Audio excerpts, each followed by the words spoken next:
So rewatching Thor, I know why this is objectively the best Marvel movie so far. Fuck off. The best Marvel movie so far, buddy. I know why it is mouth. objectively the best one. Objectively. Okay, that is a statement that can only come from a man who wanks on all fours. That is ridiculous. Joke's on you. I do it belly up in the garden.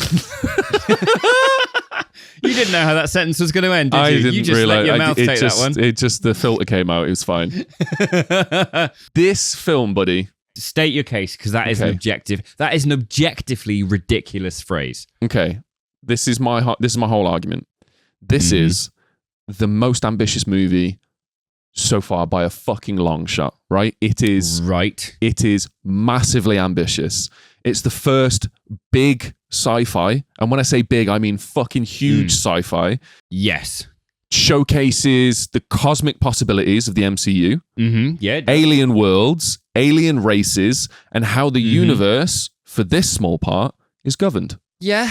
That is fucking monumental for the storyline that we're in so far. We've had Iron Man 1, Earthbound, Incredible Hulk, we saw Brazil, and a bit of a university, right?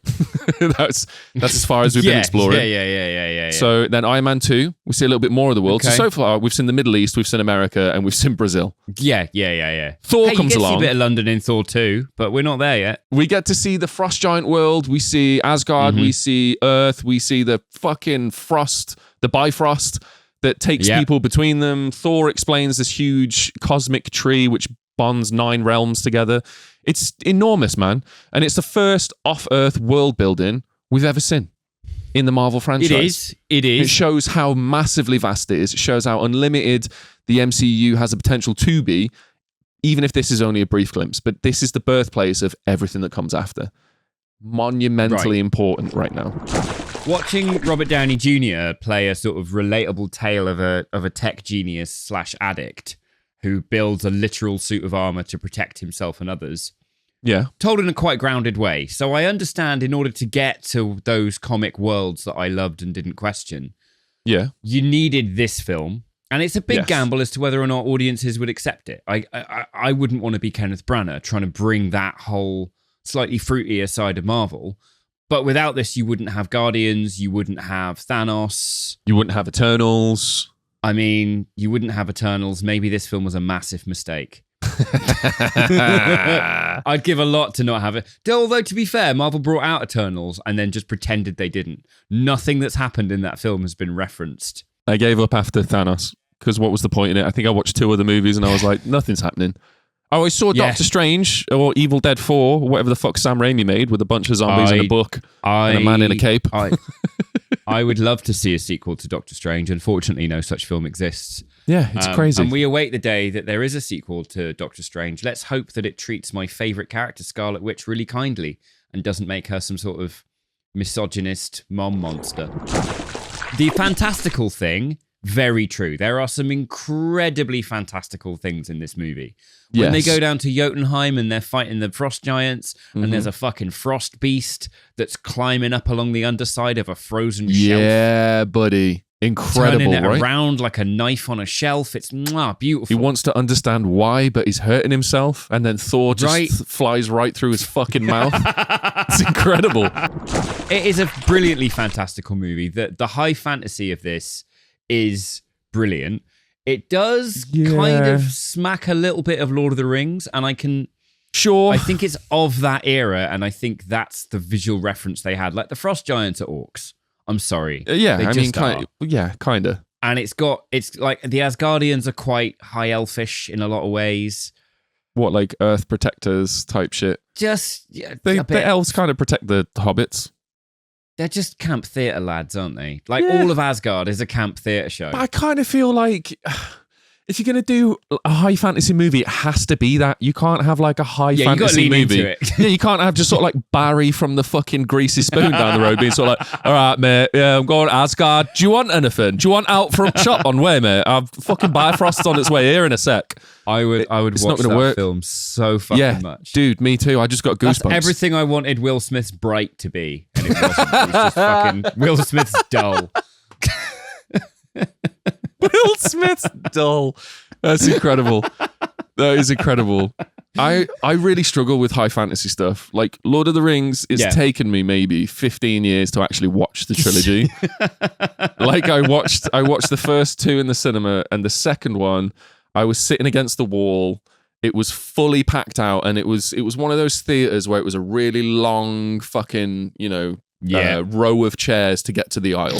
And I'm sat right against the wall. And after about 20 minutes, I've finished my large drink, and I'm like, oh, I need a piss. That'll be over in 40 minutes, an hour or whatever. And then 2 hours later, I'm sitting there literally like in pain. I've not paid attention for the last 20 minutes, and I'm far too British, painfully polite to risk pissing myself climbing over people to get to the aisle. So I just sit there in pain. And then I stopped watching Lord of the Rings because I was like, you know what, fantasy's shit. I didn't enjoy it. I thought it was shit.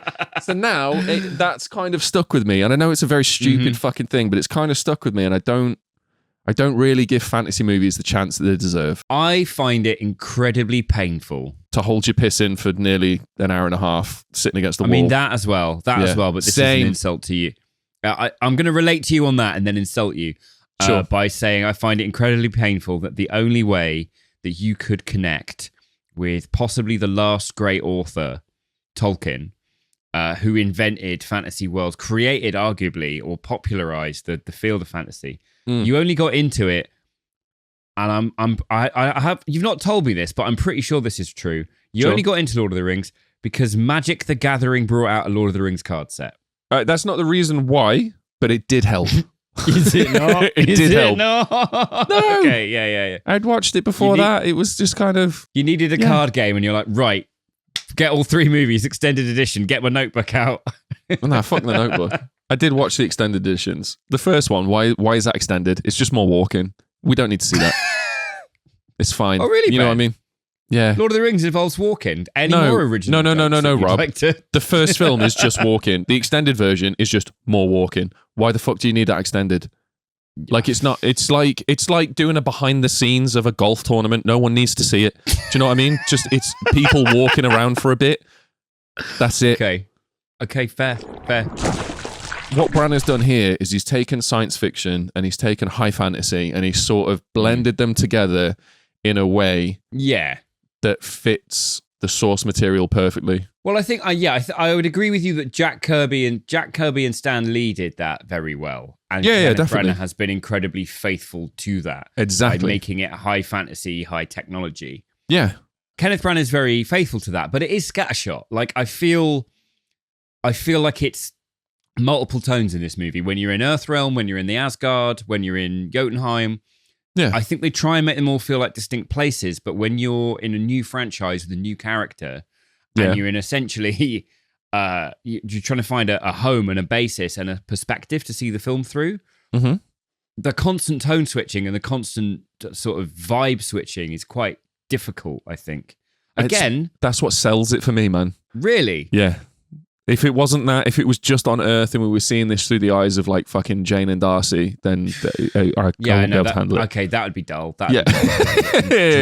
That's like watching dry paint sit on a wall. But, okay, here's a question. What's the core of this film? It's high fantasy, it's sci-fi, it's big off-world building, it's off-Earth world building. Yeah. But this film is the origin of Thor, but it's also the origin of Loki. And that's what really fucking tickles my pickle with this film, man. Right? Okay, that's fair. So it all boils down to 2 brothers who both believe that they're the hero, right? Mm-hmm. They're both vying for their father's love and acceptance. They both have different approaches and different perceptions of what this means and how best to go about it. Yeah, that's fair. Yeah, you've got Thor, who's like brave warrior with a very Viking mentality. Draw, we need to fight. Incredibly gay-coded, but yeah. Yeah, but he's like, Viking. Yeah, I get it. Yeah. But with that, it comes that everything's predetermined, and the confidence and the cockiness and the arrogance that comes with Thor's personality comes from that Viking mentality, right? Mm-hmm. Loki, on the other hand, is incredibly intelligent. He is. He's morally questionable. Yep. in the pursuit of the desired outcome. Like, nothing is off limits when it comes to the deceit and the manipulation that this guy's willing to do nothing in order at to all. get his own way. Like, nothing's off the table. His sense of right and wrong relies entirely on him hitting the outcome that's desired for him. Yeah. 1,000%. That's all that matters. Yeah, nothing else. Okay. That even comes close to consideration.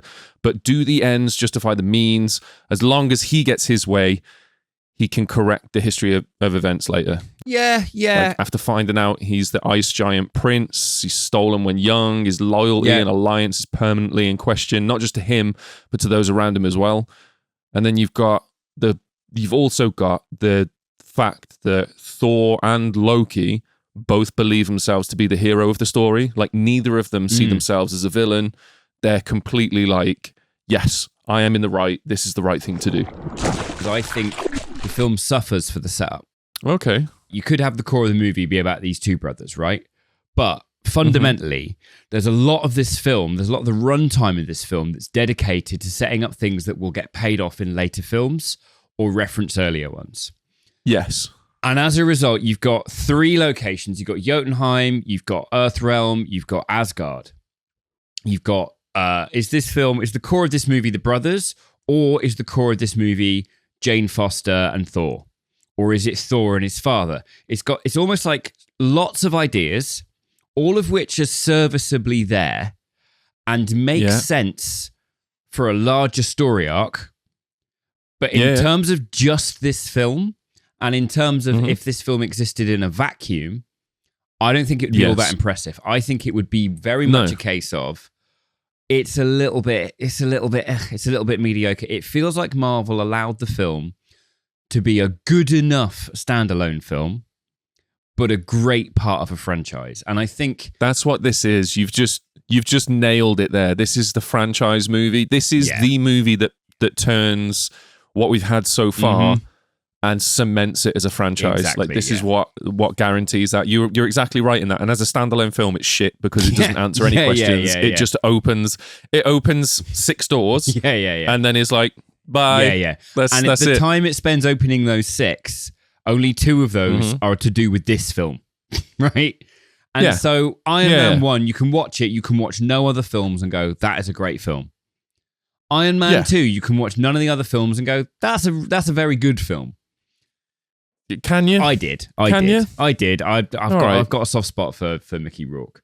But I feel like same. This is entirely unremarkable by itself as a film. It's a pretty boilerplate sort of summer blockbuster action movie and pretty forgettable until you view it as a franchise and you realize in this, young Thor has friends and a family and self-confidence, all things he will lose in the later films. And so as a starting point for an arc of movies, what a great entry this is. What a wonderful thing to have in the franchise. By itself, do you know what I mean? It's like a concrete foundation. A concrete foundation is not that great a place to have a home. But you need it. you need it to build on top of it, right? And that's why, this is my whole point. So I think story-wise, it's important because it's the first long-term villainous story arc setup. It's also the first, and not the first, it's the third long-term hero setup, right? So it's important for those 2 reasons. But like you've just said, it's the foundation of the franchise, which we haven't had up to this point. So up to this point, we've just had what seemed to be standalone films and a sequel. Yeah, connected by end credit sequence. Exactly. You can ignore the end credit sequence and it's a solo movie or a solo sequel. There you go. But this is why I think it's objectively the best film in Marvel so far, because Marvel, as we know it, is the biggest franchise in existence. Okay, you could argue this is the first MCU movie. Yes. Right. Objectively the best MCU movie so far. See, I knew we'd get there, man. I knew we'd get there. Kenneth Branagh was the perfect man for this job.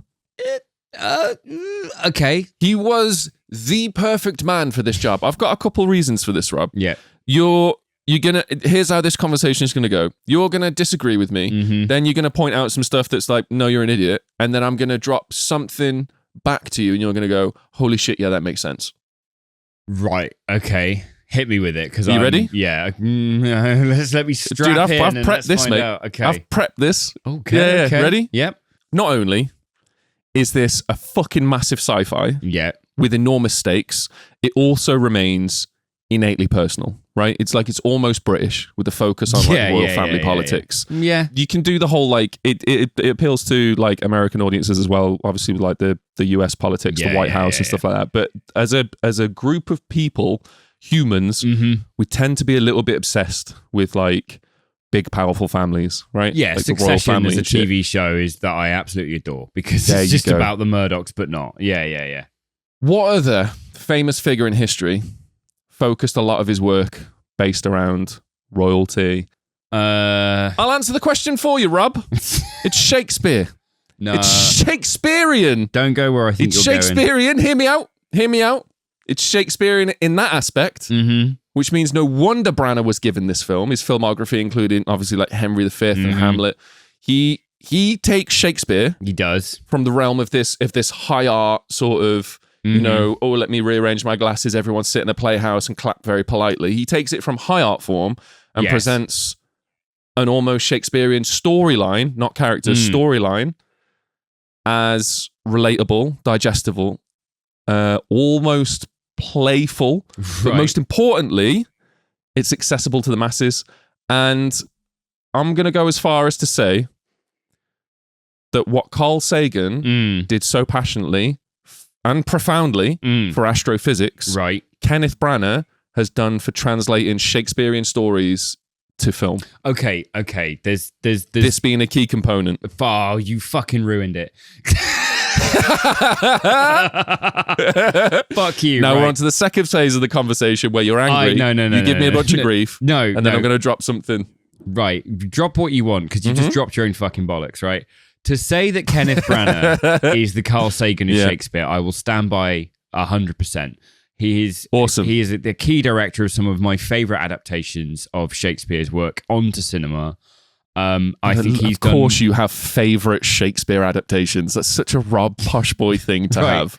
But I will not be part of a platform which I will not be part of a platform that calls 2011's Thor by Marvel Shakespearean, right? I will be uninvited from every ball in my calendar. How will I show my face? The water polo team they'll kick you off, man. They'll be like, you're never playing water polo with us again. You're excluded from all of the garden parties. You are your posh boy card. Leave it at the door. If this gets out, Ben, I will be barred from hunting the poor with a bolt action rifle. And I will not stand for that, okay? Honestly, I'll miss you. I need my hard target Tuesdays. I need my hard target Tuesdays. Marvel's Thor is directed by Kenneth Branagh.